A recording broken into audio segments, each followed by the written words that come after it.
Bom dia! Então, voltando àquela discussão sobre Zygmunt Bauman e a geografia, né? Então, no livro, por exemplo, A Cultura no Mundo Moderno Líquido, né? Ele vai questionar um monte de coisas, mas eu vou entrar num ponto que eu acho fantástico, assim, a narrativa dele sobre a questão da cultura, né? Hoje nós temos um conceito de cultura que é muito, mas muito diferente daquela cultura gestada no período da modernidade, onde o Estado-nação foi gestado.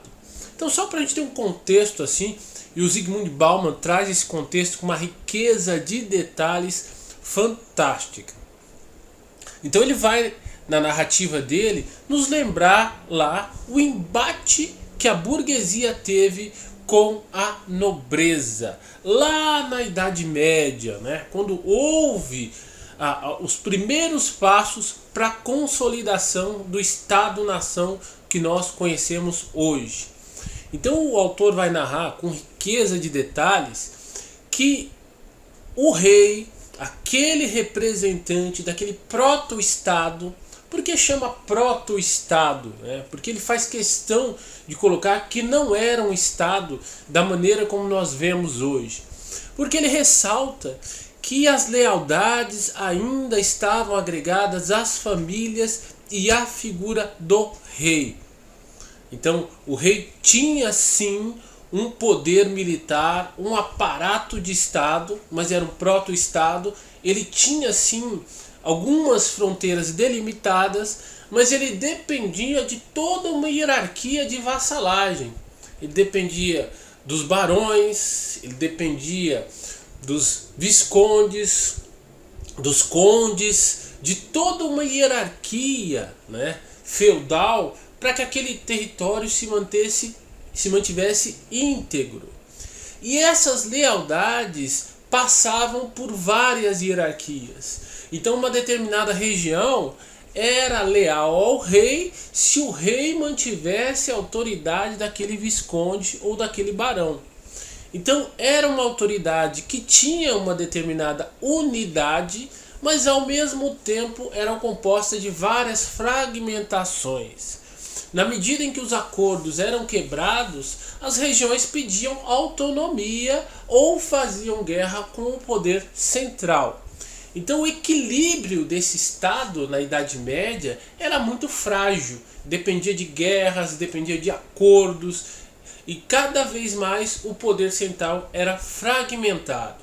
Aí é onde entra a burguesia, né, com a ideia do dinheiro, né, com a ideia que o dinheiro unificava todas essas regiões e deu à população a primeira noção de unidade. Então olha que interessante. A primeira noção de unidade não vem com a figura do Estado, mas vem com a figura da moeda única.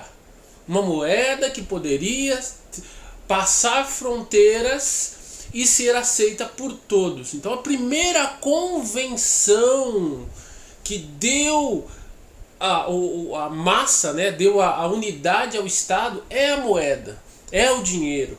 É a unidade única, né? O peso um só, a unificação das medidas monetárias.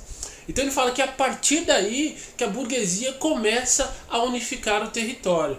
Olha, a unificação do território passa, obviamente, pela criação do espaço geográfico. Então é muito interessante ver isso. E é a partir daí, da consolidação da moeda única, que o Estado vai ganhando corpo. As pessoas passam a ver a autoridade não somente na figura do barão, do visconde, mas aquela moeda que tem autoridade. Então eu posso sim juntar dinheiro aqui, e se o meu visconde discordar do rei, eu posso pegar esse dinheiro que é aceito em outros territórios e simplesmente migrar.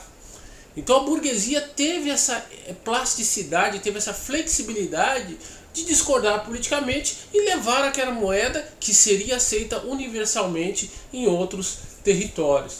Então isso deu autonomia política para as pessoas, porque antes não. Como a moeda era daquele condado, ela daquela região, se você saísse, você simplesmente perdia tudo.